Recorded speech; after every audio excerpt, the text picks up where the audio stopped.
The whole industry is about finding great clients. Episode 75.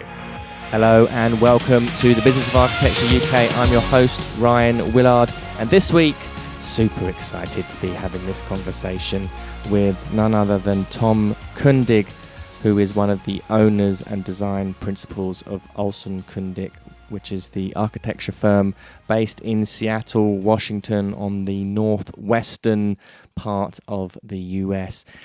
Tom was in London just for a few days. He was giving a lecture at the Royal Academy about his work, and I had the opportunity to go and sit with him at his hotel in Covent Garden and spend the morning. Actually, we spent about 2.5 hours chatting about architecture, about creativity, about synthesizing ideas, emergent strategies, kind of happy accidents in architecture, improvisation, music, how architecture kind of is one of these beautiful, rich subjects where we're able to borrow from the experiences that we have in different subjects and disciplines, and that kind of emerges naturally through our creative processes. And he talks a lot about the history of Olson Kundig, their unique practice setup, how they're able to work and deliver these incredibly beautiful residential gems, which are, I'm sure many of you have seen them in the monographs of his work. They're just these stunning houses in kind of mind-bendingly wonderful landscapes, and how that architecture translates into much larger commercial scale projects, and how the architecture is set up to be able to deliver. There's 190 people there in Olson Kundig, so how they're able to maintain and deliver these beautiful gems, as well as delivering these fascinating, intricate, larger scale projects for multi-headed corporate clients around the world. So really, there's a lot of great information here. Just a little bit of background on Tom. Tom has received some of the world's highest design honors, including a National Design Award in Architecture from the Cooper-Hewitt Smithsonian Design Museum, an Academy Award in Architecture from the American Academy of Arts and Letters, an election to the National Academy as an academician in architecture, and most recently Tom was awarded the AIA Seattle Medal of Honor, as well as a Distinguished Alumni Award from the University of Washington. So Tom really is one of the greats of US and international architecture. And in his own words in his lecture, he's now entering into the last quarter of his life, and it really was wonderful to be able to sit and kind of discuss about some of these great projects and what it's like to be one of the principal owners of one of these real prolific and important design practices. So sit back, relax, and enjoy Tom Kundig. Great, so welcome to the show. Thank you. Absolute pleasure for me to be able to sit and speak with you. Oh, thank you. Been a big fan of your work for a long time. Oh, thank you. Oh, pleasure to be here. I'm hoping that the English hospitality is treating you well. Always does. Have you had some tea yet? Oh, yeah. Actually, interesting question. No, I haven't. I had it on the airplane coming in, but I haven't had it in London you yet. need to make sure you get yourself a nice Earl Grey somewhere, and some scones. Yeah. With some nice Agreed. cream and jam. Agreed. Brilliant. So you're part of Olson Kundig. Mm-hmm. You joined there around, you set up with Jim Olson. Was he running his own practice first? Olson Sundberg, is that correct? Oh, it was even before that. If you look at the career of the firm, or the arc of the firm, there's the O is always there. And It started close to 51 years ago. Wow. Jim and Gordon Walker started a firm called Olson Walker. And then that, over a few years, they got, just like any firm, young firm, it kind of went into some difficult times financially. That changed to Olson Sundberg. Then that's the firm I joined in 1986. And then within a few years, it became Olson Sundberg Kundig Allen. And then a few years later became Olson Kundig. Right, okay. And how did you get involved with that business? Well, I came down from Alaska to get married, And it was it was an interesting decision because actually up in Alaska I had my own business with a good friend of mine, and we were doing well in Anchorage. Now, so to come down and to then begin to work for another firm was not a challenge so much, but I was curious about it because at my core, I'm kind of entrepreneurial. I always knew that somehow I would be, whatever it was, I was going to be part of a partnership of some kind, but a significant part of a partnership. And when I came down from Alaska, Olson Walker was in a very difficult moment in their arc of the business. And honestly, I thought that was the perfect time to join a firm. I always recommend that the best time to join a firm is when a firm may be struggling, because in fact, you can be part of a reemergence kind of program in the firm. I wasn't sure, but I felt that Olson Walker was such a strong group when they were successful that I felt that there was something that could be leveraged to another level. So I joined the firm as it became Olson Sundberg in 1986. And yes, we had a few rough years. In fact, I always tell the story that when I joined the firm, there were 12 people in the office. Within 2 weeks, there were 7 people in the office. Wow. It was not looking good. Jim Olson basically was committed to keeping the firm alive at all costs. And we were able to, over the next few years, basically emerge out of those difficult times and slowly, in terms of a business and also in a design direction, sort of establish a base, which I think ultimately in a business, the best thing you can do is just establish a base to then work off of, if that makes sense. Well, what do you mean by a base? Do you mean a base in terms of clients or a base in terms of design philosophy and approach? Yes, and a financial base. Right. That basically you weren't going bankrupt, that you could actually pay bills. You could actually have marketing efforts. You could actually go out and pay for professional photography of your projects. Because at some level, the business has to generate enough business to be able to reinvest into the business. And that's what I mean by a base. You need enough kind of revenue to then have a comfort level so that you can actually invest in a future of the business. And that's what we were trying to do over from 86 to, I'm just going to take a wild guess here, probably 89 or 90. It was just establishing a design base, a culture base, who were we hiring, and then also a financial base. And how did you win those early clients? Based on the reputation that Olson Walker had established. They had established themselves as a good design firm. They had not established themselves as a good project delivery firm. I think that was really common in the late 70s, early 80s, especially in North America. There was a culture that if you called yourself a design firm, you were a bit chaotic on your design delivery. And what I mean by design delivery is the sort of the technical delivery and the fit and finish delivery and the construction delivery of a project. It did not have the best reputation. But they were not alone. I mean, I would say virtually, even the firm that I grew up in had the same issues. We were pretty darn good at conceptual design and even sort of design development. We were not good at the sort of delivery of the project ultimately.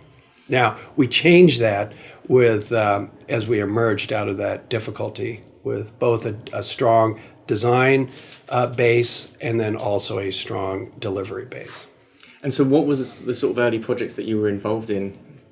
That was interesting because my background is not in the residential arena. My background was more in a commercial and institutional arena before I joined the firm. However, because my dad was an architect, when I didn't want to be an architect, He followed the classic evolution of an architectural firm in North America, which was you started out doing remodels, then you did houses, then you did small commercial projects, and blah, blah, blah. And Olson Walker did the same thing. They did some very strong residential work and then very strong mid-scale work. And then things began to sort of run into trouble. But the mistake that we made, or they made as a firm, is they turned their back on residential work. Right. What Jim ultimately recognized, and I immediately recognized, is that the residential work was the core of the business to establish that base. There was enough residential work to kind of dig us out of what was a completely diminished mid-scale commercial institutional market at that point.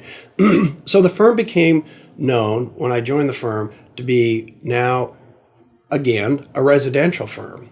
And I began to get involved more in residential work, which now I recognize as possibly one of the most valuable lessons to learn how important that work is, that residential work is, to the work we continue to do today.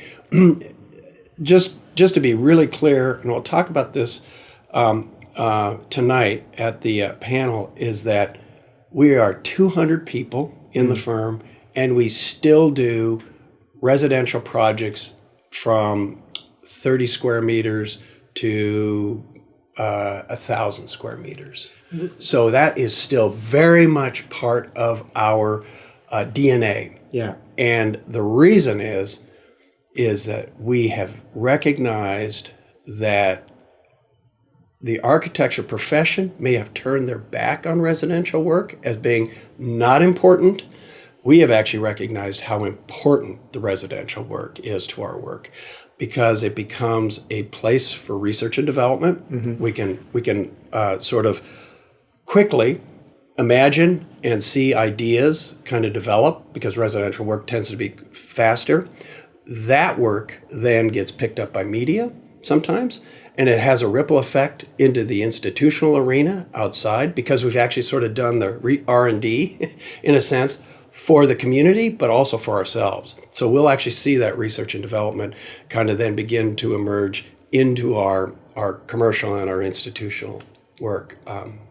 Yeah, that's fascinating. It's interesting, actually. On social media, I put out like kind of little message of like, I'm going to interview Tom Kundig. What kind of questions do you have? And this question came up a lot, actually, about how is a practice of 200 people still able to be producing these gems of residential projects? Like how does it work internally inside of the office? How are people getting resourced onto it? Do people fight over these projects? Yeah, well, interesting you say a fight. I'm not sure it's necessarily a fight, but they do become points of interest by people in the office. And again, what we learned was, in that arena, or the small project arena, it's not just residential, but it's small project arenas, that when young people join the firm, they actually will hook up with a more senior person in the firm and a principal, me, as an example. So every project I work on, I'm directly involved in. And I'm also working with somebody in the office that I probably have worked with a number of years. But then the team is rounded out with relatively young staff people. So for a young staff person, they're actually seeing the cycle of doing architecture quite quickly. So if you're working on a 30 square meter hut, in a beautiful landscape, imagine your experience within those 2 years of the thing being conceived to the thing being done is so unbelievably valuable to your understanding of what architecture delivery is all about, that you can then take it to a larger project, because you scale it up. There are differences. I'm not going to deny that there are differences. Sometimes it's more complex at the smaller scale. Sometimes it's more complex at the larger scale. But to see that cycle, to work with the craftspeople on the site, to work with a client, to work with a design direction, to work kind of technically on these buildings, you almost get a master's class in what the business of architecture is about, and to work fees, to understand fees. Fees are limited, of course. So you have to be efficient. This is not a student project. This is like a real project where there are profits that have to be met. Not always, as we all know, but they have to be. There's certainly a constraint to the project. So they do become, for me personally, really important because they are my R&D platform in a sense, but they also become important to young staff and interns because for them it's a platform for their career. They have a completed project that then they can take to a larger scale. For me, it's R&D again. For the person that I've been working with maybe for many, many years, for them it's also a really important moment in their career to sort of, again, understand delivery, understand design, understand what it is to actually deliver with a client. And then here's something that's super important to anybody that understands how important residential architecture is. Residential architecture also teaches you something that the institutional projects are missing in many cases. If you go into a large project that was, or like a masterwork by somebody like Louis Kahn, you understand that Louis came from a residential background. So when he goes to the larger projects, like the Kimball as an example, or the Salk, there is a real sense of humanity at that sort of micro level, because he sort of came up through that learning curve of small scale to large scale. If you just go to large scale, and I see this all the time with these sort of large buildings, there was sort of like this leap. There was an academic moment, and then now there's a professional moment, and you're just at this big leap. You're totally missing at least the understanding and the development of what it means to be, I think, a human being, what it means to move around things and through places and kind of imagine things. The residential arena allows you to do that. It's like a training. It's like training wheels in a sense, but they're pretty serious training wheels because actually truly well done residential work is as difficult as commercial work, maybe more difficult. And I suppose it's interesting as well because you are more intimately involved with the clients. I suppose on commercial projects, clients can end up being multifaceted. There's many different, you're talking of boards, they've got different people to deal with. With a residential project, it's somebody's intimate space, one-on-one. Totally. And there's a lot of like you say, there's a lot of human being skills that are required in order to be able to get this project delivered. That's exactly right. And also, you're implying, and it's spot on, because it's a personal project, it's deeply important to that client. Sometimes commercial projects, or even institutional projects, there's more, the client is more removed from that personal investment. It could be a business investment. I mean, there may be personal aspects to it, especially if it's a private business where the project actually is really important to the image of either the person or the business or whatever. There's some personal investment in it, but it's not the same as a home or a residential project. So I suppose as well, when you have your staff or your team go on to these smaller residential projects, as you say, they're getting this kind of holistic view of the architectural cycle. Does that have an impact in terms of people staying with the company for a lot longer? Oh, that's an interesting point. We do have, actually it's changing a little bit. To be honest, that a lot of the people I work with directly that I've been working with, I've had 15, 20 years. I've been with the firm for about 30 years. And there's some people I work with that I've been working with for 26 years. So we never had really a high turnover in the firm. And we still don't, even as a 200 person firm, but we have more turnover now than we did when we were smaller. Now that I think is I'm going to get to the point here, which is just an observation. I'm not sure it's completely true. I think we didn't have high turnover because people could feel like they were directly involved with all aspects of the project, and they had come from an experience where they were maybe part of a 10-year project and they were just like a little, doing some very small part. So there wasn't really a sense of ownership or a sense of understanding of the project. I think as we've gotten bigger, we still have 30 to 40% of our work at that small scale, that little jewel scale, and a lot of people get to work on them. But I think there's probably less of a, again, this is just observation, there may be less of a office commitment, like a commercial commitment to the firm, because it's big enough now that if you join the firm, it's not like you're joining a smaller group, and you can't imagine yourself weaving through this sort of larger group, which I think is wrong, because I think, in fact, if you're working at a tip-top level, it doesn't matter when you join the firm. Those of us, when we recognize it, we're going to want you to be part of the firm. But it's just a reality, I think, as you get bigger. It's more difficult. How have you sort of evolved in terms of your business culture from 86 up until now? And obviously that is quite a substantial amount of growth, and you're still maintaining this culture of we are a design focused practice. We're doing research and development. Yeah.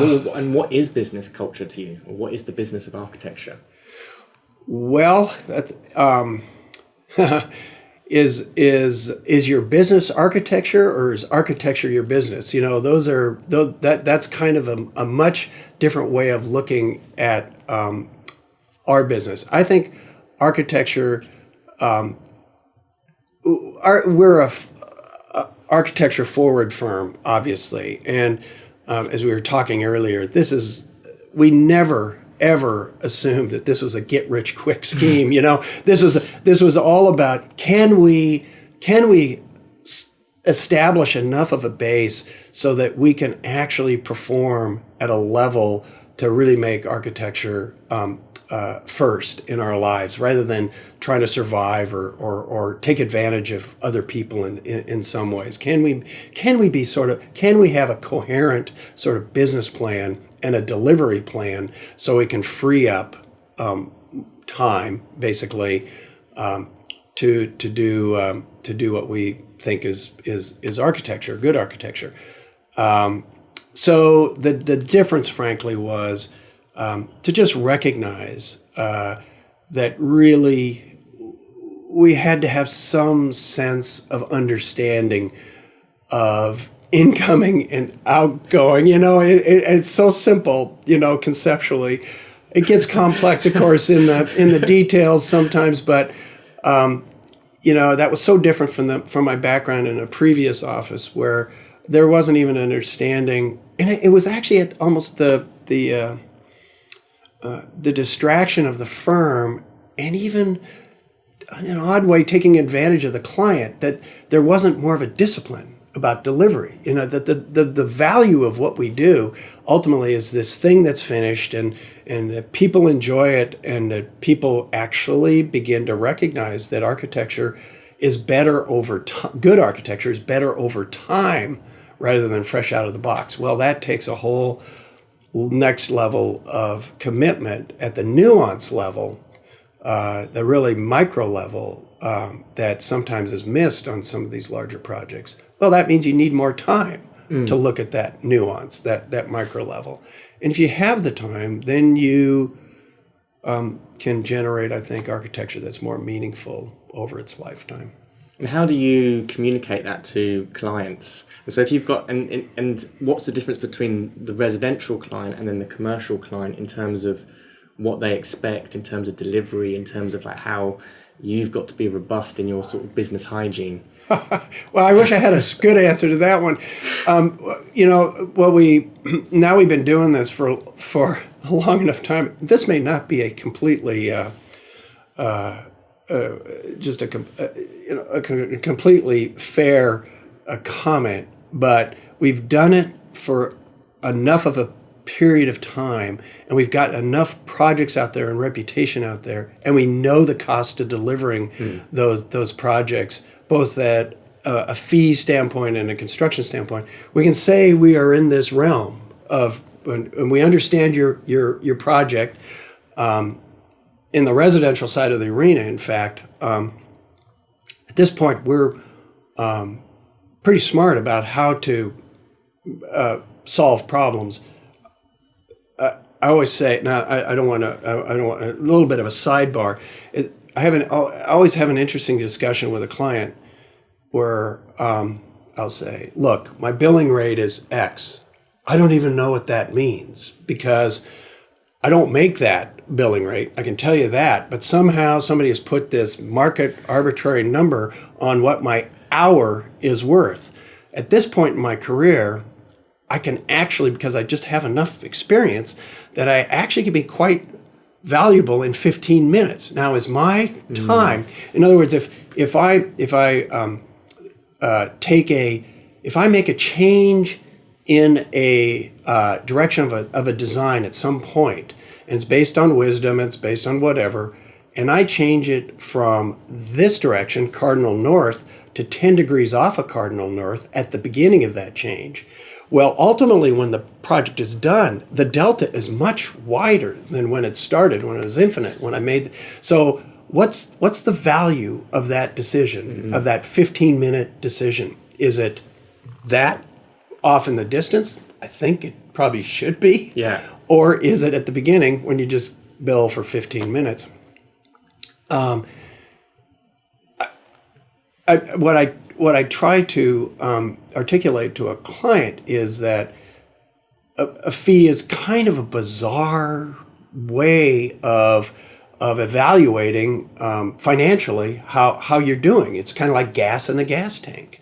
So whether you misuse that gas or use that gas wisely is kind of a trust in the architect, that the architect is actually understanding that there's a certain amount of gas in a gas tank, and if based on the history of our journeys, you can recognize that this client, whoever you or this architect, whoever you hire, has basically generated that work based on a certain amount in the gas tank, and if it's good, that's good, because that, in fact, and this is my main point with clients, is architecture is probably a 3 to 5 year commitment with you. If that doesn't work after 5 years, I basically have blown it for 5 years because you're not going to be my reference for future work. And yet, and basically, I have lost 5 years of a reference, of a happy reference. That's the business plan, is to make sure that not only you are happy as a client, but then we're happy as architects, so that we can have another potential project with a great client. Because ultimately, it's the whole industry is about finding great clients, good clients. And how do you do that? How do you find good clients? Tough. And how do you maintain it being a good client? And is that something that's in you? Is it something that's within your responsibility? Yes. Yeah. Well, that's actually a good question. I think it's in both people's responsibility. Right. There are bad clients out there, just like there are bad architects. And a good client can hire a bad architect, and a bad architect can work with a good client. And I can guarantee in both situations, you're not going to get a good building out of it. And then there's a third component, the contractor, the builder. And that's why if you look at the successful projects, in fact, they're the really masterpieces the real strong masterpieces where everybody was happy with the process and the project worked out well.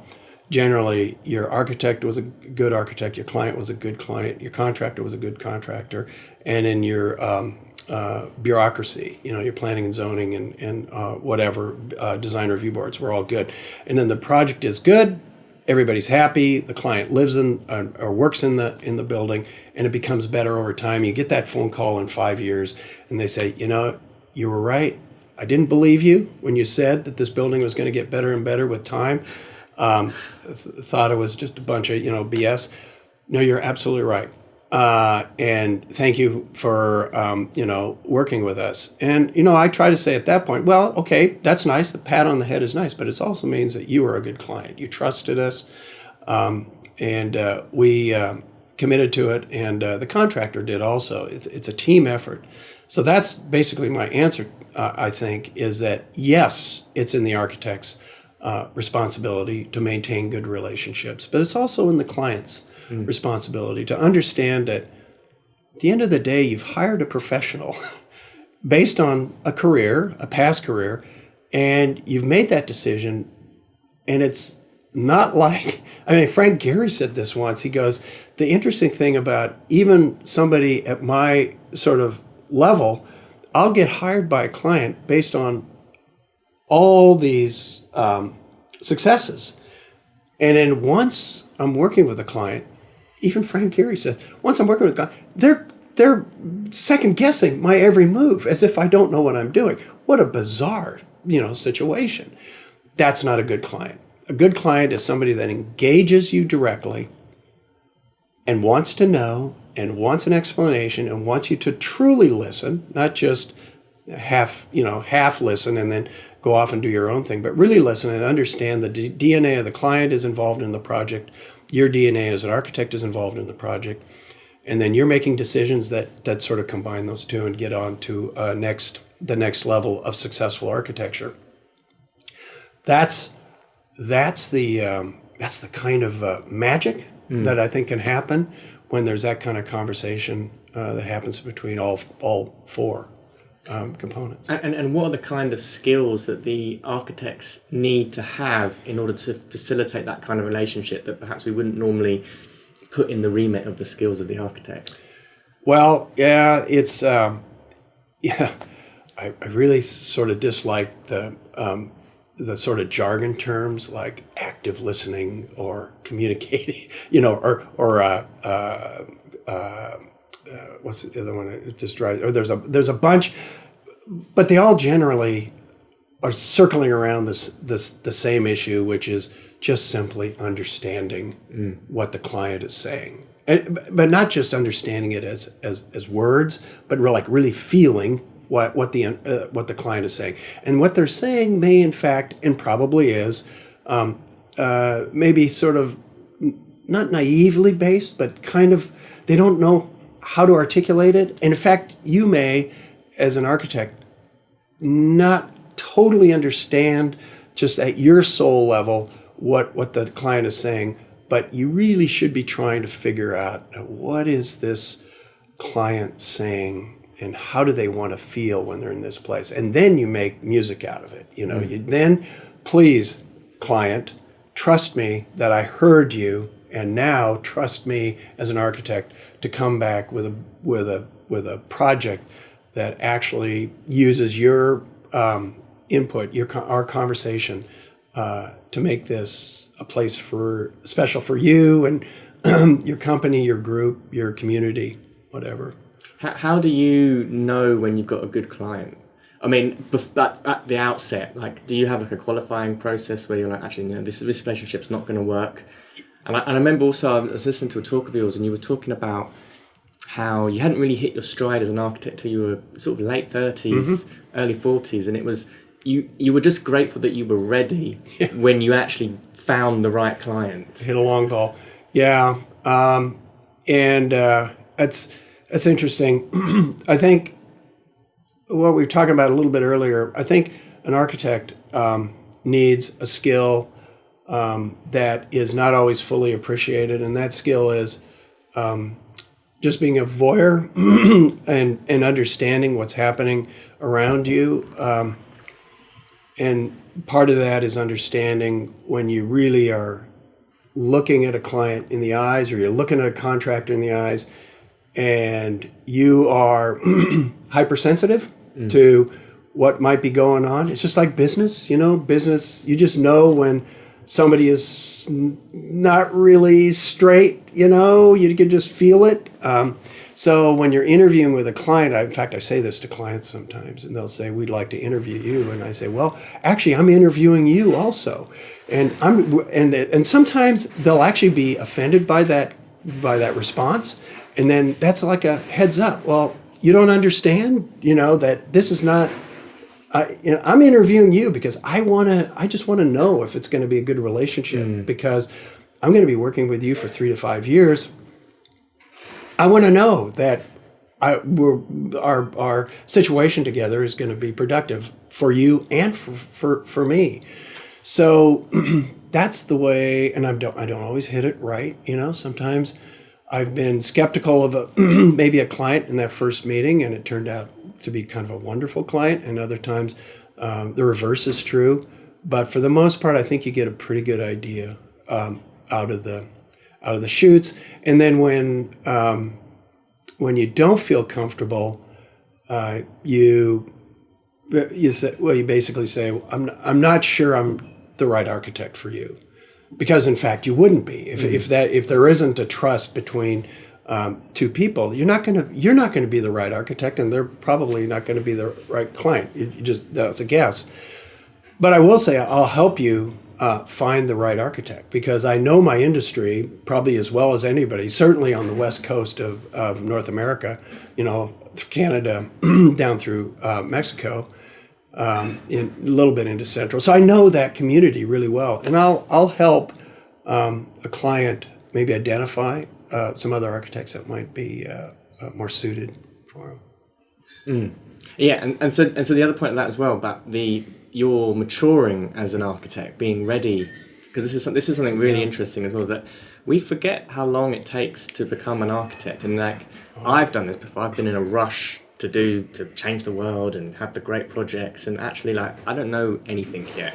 Yep. And boy, is that ever true. I think I'm going to talk a little bit about it at the talk tonight at the Royal Academy about a professor that basically came in and said he had an impossible task to turn a bunch of students into architects after 4 years. It's impossible. So he had his own position on it. Of course, we none of us really believe that, but I think as students, arrogant, naive. But as you grow up in the industry, you really do realize it is I think at the full richness, it really is at least a 10-year tenure of educating yourself fully, not just sort of in a half-hearted way, but full conditions, intense study and commitment to architecture. And maybe you're lucky, maybe you get to work on a couple of projects that you can almost say are your own sort of vision in a way. And I was lucky to kind of do a couple of projects where maybe I was more directly involved with the client, I was more directly involved in the design, and I could actually sort of see it emerging. And then if you're self-critical, you can walk into those projects and you go, well, you just know it's fine, but is it really that strong? And I have a number of those. But finally, at one point, I walked into one project, and I was about 38 years old, and I just felt like, this is getting there. I just felt like it's settled on all issues. That's really refreshing. It's comforting in a way. There's something nice about. We were talking about this earlier as well, about how architecture is one of these.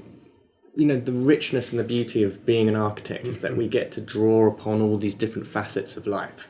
That's right. And that we can enjoy other pursuits, intellectual pursuits, physical pursuits, musical, whatever. And this actually starts informing the way that we practice. Completely agree. And I think the more of those other pursuits you pursue as even an architect, even at my stage in my career, I can't be lucky enough to be involved in projects that get me into places that outside the realm of architecture, I'm pulling in so much information that I never really understood until I had the sort of privilege of being exposed to it.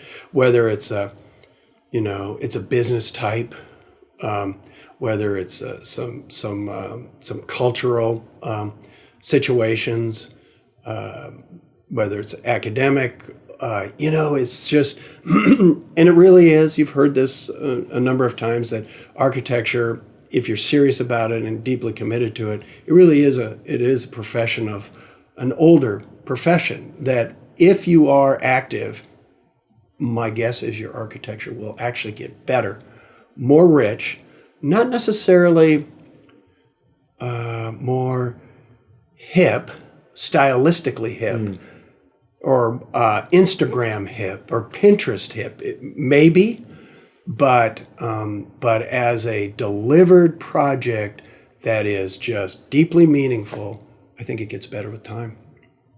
At all levels. You can't photograph it. You know, we all know that photographs and videos even, they certainly tell you something about it, whatever it is, but there's nothing yet that takes the place of actually going to a place and experiencing architecture in its full conditions. I like that. How has, or where is the direction of your practice going now? What's the future? Well, I don't know what the future of the practice is. And it's an interesting question you're asking, because for Jim is, I think, 78, 79 years old, and I'm turning 64. And my other partner, Alan, is, I think, 64. There's 5 owners, right? There's 5 owners. Kirsten, I think, is in her mid-50s, and Kevin is in his late 40s, something like this. And I'm just taking some wild guesses here. Not with my date, not with my age, but everybody else. So there's a generational thing that's in the firm right now that is going to change naturally. And the decision is, as a firm, from a business standpoint, is it a legacy firm? Is it a firm that would continue in some form beyond Jim founding the firm 50 years ago, and me joining the firm 30 years ago, and Kirsten joining at 26. There's because there were some major changes, just through the years. I don't know what the future holds, in terms of business. It's been kind of crazy the last few years, kind of, and oddly crazy. I wouldn't have predicted it, but and I predict there will be some complications in the future. What that means to the firm, who knows? I feel good about the core of the firm. It feels really strong. Also, the firm has, whether people would agree with this or not, has allowed people to emerge out of the firm and almost create their own identity somewhat, but still feel like it was a partnership sort of situation rather than a separate firm. Jim has kind of a very strong direction with his architecture. I hope people agree I have a strong direction with my architecture. Alan and Kirsten and Kevin all do, and I think that's the future of the firm. No one wants, I don't know if Jim does, but I don't necessarily want people to sort of take what sort of developed from my own situation and just kind of continue it, almost like a cover band in a way. I want something else to emerge. And then that would mean that I'm not part of that, but I'm kind of part of it, but it was just like a branch that grew off it, which I'm more excited about because it's more interesting to me, and it's more interesting to my partners. What that means to the firm in the future, the name may change. There's this whole thing with branding is kind of interesting. Also, I didn't know anything about branding when I started in the profession, and it clearly is important that you have to be able to sort of identify a brand, especially if it's an international business. And at this point, we have only one office, but we have international work. We're in a transition to sort of understand what those next steps are. That's interesting, actually, the conversation around branding, because this is quite a complex subject. So even, sometimes we often think a brand is a logo. It's not. It's way, way deeper than that. It's a very, very complex, layered experience that people have, or this, kind of mind space that you occupy in an audience, if you like. It's not only the audience. I just learned this with some consultants we're working with are just brilliant at this stuff.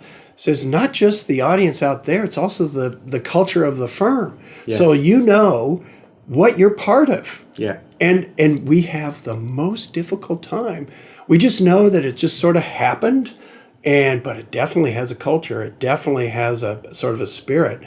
But it's almost like you need somebody from the outside to sort of come in, recognize it, repeat it back to you, and does that sound right? Does that sound like it's a fit? And it's a totally fascinating process we're in right now. What kind of work have you been doing with branding agencies, and how have you and Jim and the other partners kind of, it seems you've also got quite distinct architectural voices in a way. Mm-hmm. Like, and how does that all get interlocked and reconciled within a brand? Well, see, that's the strength of the brand, is that you do have this almost this sort of group that can do that successfully. People always ask me, how the heck does that work? That you have your own deal, Jim has his own deal, Kevin has his own, but it's not that clear, because Kevin and I work together on a lot of projects, and Kirsten and I work together on a lot of projects. At this point, I don't work with Jim that often, but I certainly would if a project came along that it made some sense. And then Alan and I occasionally work on a project, and sometimes we do our own project, and we all have our own projects. I think it's just a perfect example of a collegial group that knows how to work as a partnership and doesn't have the kind of conflicts that you hear a lot in music bands. You hear about, they were so strong together as a quartet or a quintet musically, but they were just a disaster culturally, and then they split up and they do their own thing, and then actually the work they do in a solo career or a regroup career is not always as strong as when it happened where they were together. Hopefully the case is that we are a strong group together, and we also stay together, because there is this collegial, mutually supportive culture. What's been the sort of keys to the relationship, do you think? And also because there's this nice generation gap, if you like, between lots of the owners of the business that you've kind of illuminated there. Jim's a little bit more older than you, and how does that relationship played out, and how has it been nurtured, or what have been the sort of the keys to making it work? I think it's a good question. I think it's cross-generational. I think it's just like finding a good client. You find a good partner. Doesn't matter how old they are or how young they are. There are personalities that fit, that you trust, that you feel like you're like a climbing partner. When I was serious about climbing, and I actually was climbing, the partner was one of the most important decisions you could possibly make, because potentially it's a life and death situation. It certainly is a risky situation. So you want to know that you're in a trusting and mutually supportive situation. So that if you're doing a lead, you feel like somebody's protecting you. And then when they're doing a lead, you're protecting them. So you don't have the anxiety of having any sort of conflict, personality conflict, because there's plenty of potential for conflict in that situation. Just like in a business, there's plenty of potential for that kind of conflict. We've gone through partnership changes in the firm because we recognized that no, it's not about us individually, it's about us collectively, and we need to have people that understand this sort of collective and want to help each other and kind of take the group with that sort of, together we're stronger as a group than we are as individuals, even though there may be these individual agendas. I don't know if that makes sense, but it's kind of a complex answer because I don't exactly know quite how to articulate it, but it works.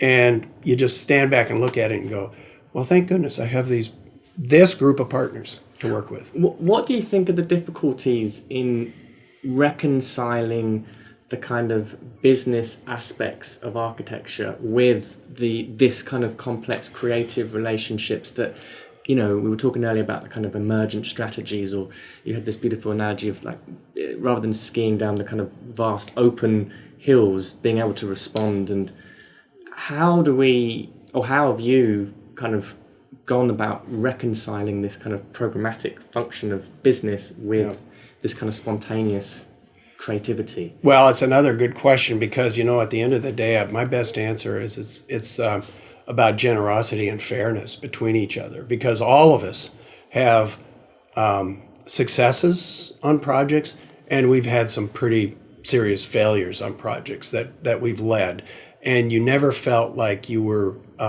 in this group. It's just like successes or failures in skiing or mountain climbing. The worst thing in the world you can feel like is potentially you're abandoned in that situation. So a bad situation. In a good situation, the generosity is not there's not jealousies or envy, but there's actually, oh, fantastic, this helps us all. That your success helps us all. So I think that that's the partner you're looking for, is a partner that's generous and trusting and supportive of all situations. I don't know if that answers your question directly, but it's a characteristic, I think, that's important in a partnership to work, because from a financial standpoint, sometimes there are, what's the best way to describe this, is that maybe your part of the firm is actually more financially successful. Right. You take that financial success and you actually share it with your partnership. And if somebody is having a difficult time with a project, you can actually see all this hard work that you've supposedly put into the success of your project kind of go over and help a situation that just didn't work out. And that's the generosity that you have to have. You just have to understand that it changes. Sometimes you're going to be stressed and other people are going to come to your rescue. So you got to be patient, you got to be trustworthy, you got to be generous. Brilliant. I think that's a perfect place to conclude the conversation. Tom, thank you so much. Well, thank you, Ryan. It was a real pleasure talking. Thank you. And that's a wrap. Thank you so much for listening. And don't forget to book your 15-minute chat with me by using the link in the information. I look forward to speaking with you. The views expressed on this show by my guests do not represent those of the host, and I make no representation, promise, guarantee, pledge, warranty, contract bond, or commitment except to help you be unstoppable.